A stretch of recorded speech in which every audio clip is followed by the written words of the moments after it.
We build software robots for automation anywhere 7 days a week. So we're like an exclusive partner at this point. And we handle everything from infrastructure to licensing to developing the software robots.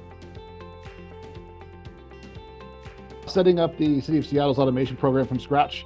So I went in there when they had like no RPA available, and we set up the automation anywhere platform from scratch. And in 18 months, we went from no RPA to having like 60 bots deployed, 30 plus developers developing bots. So a full-fledged program in less than 2 years.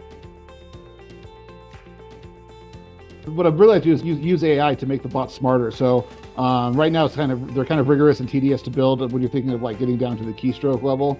Letting AI help with some of that development will get a lot of these bots off the ground quite a bit faster.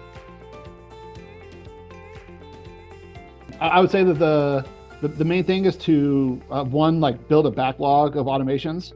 And then number two, really, instead of just going for like the ones that are going to have like the highest ROI, if you're starting out, start small. So making sure you get like 3 or 4 bots off the ground before starting any like 6 months or longer projects. Honestly, you need to have like somebody like in the C-suite that's like a fan of automations that's going to bring a budget. So you need C-suite buy-in.